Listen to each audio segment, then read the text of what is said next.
everyone, my name is Laura and I'm here to talk to you about polycystic ovary syndrome. So I'm not going to go a lot into what polycystic ovary syndrome, like the deep medical stuff, because first off, I'm not a doctor. Second off, there's a lot of people out there who have talked about it on YouTube, and there's a lot of literature out there. But I basically want to go like a little bit of an overview of what it is, talk about my symptoms and how I got diagnosed with it. And then in another video, I'm going to talk about my weight loss and how I've come this far. So first off, what is polycystic ovary syndrome? Well, it is a problem in which a woman's hormones are out of balance, and it can cause problems with your periods and make it difficult to get pregnant.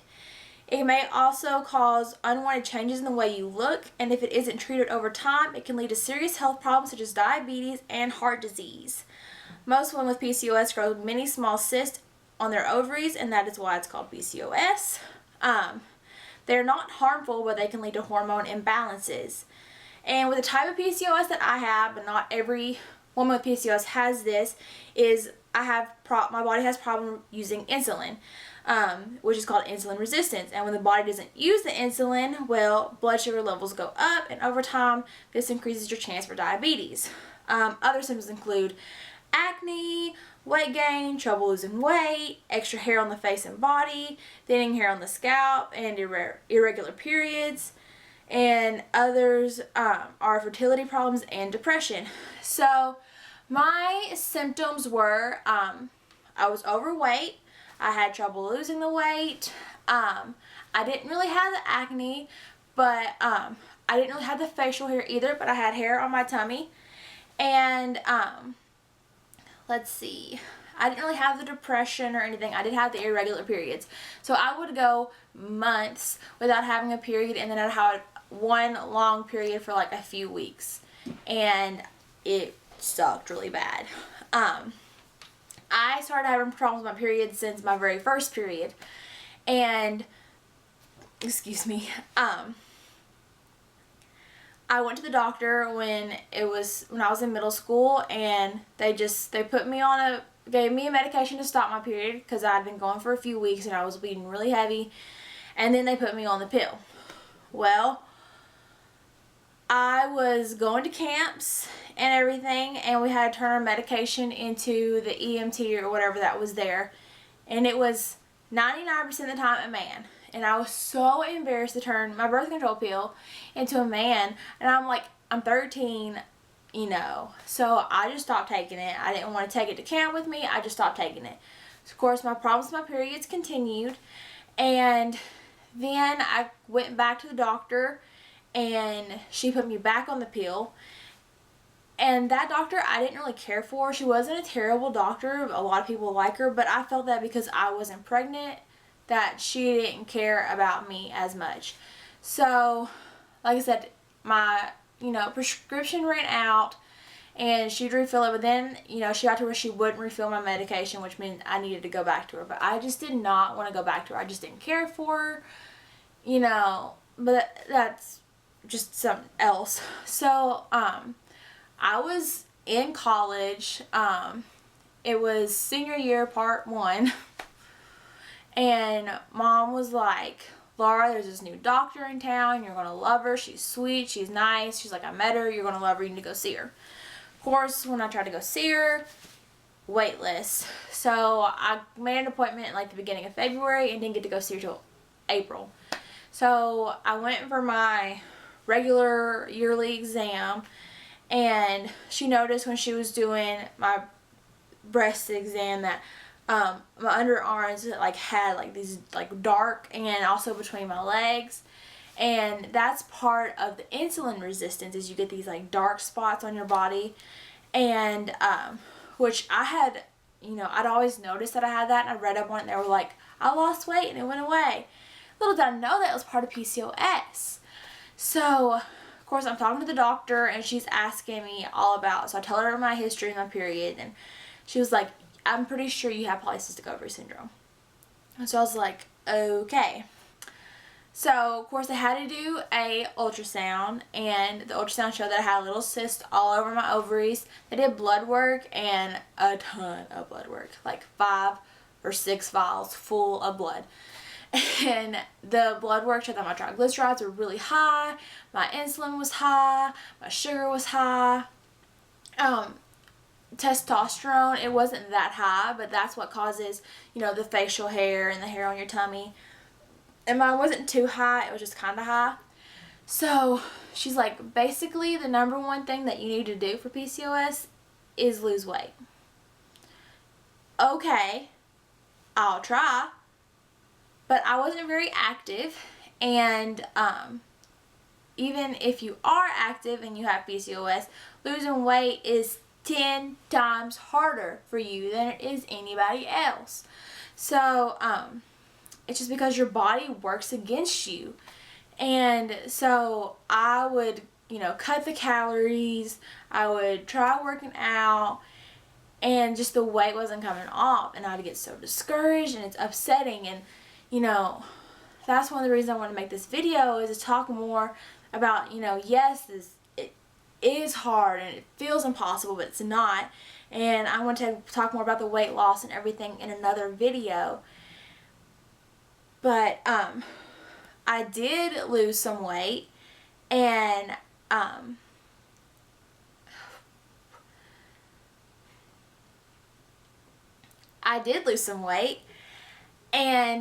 my blood work got better. But also another thing she put me on, I'll talk more about the medications, is metformin. And metformin is the devil, basically. It gives you terrible stomach cramps, and it's just really, like, I would wake up, when I first started taking it, I would wake up in the morning crying because my stomach was hurting so bad. And I don't want to scare you from taking it, because really it is going to help you, but it is, you know, once your body has to get used to it.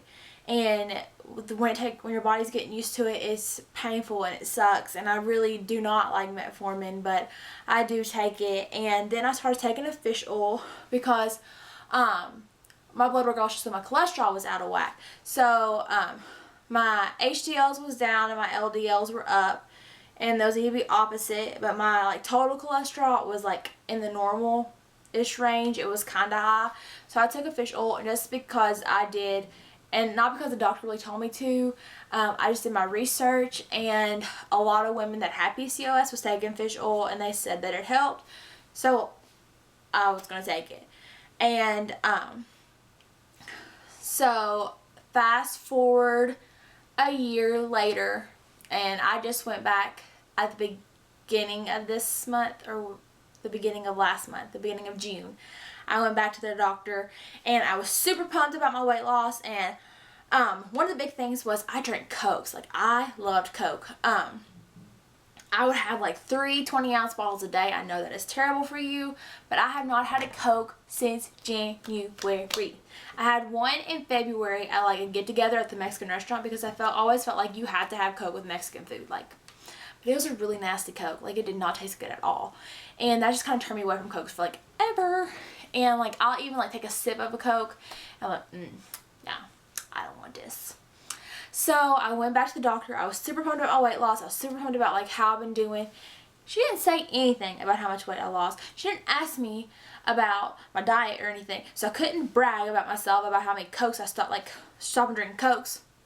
And then she didn't do blood work.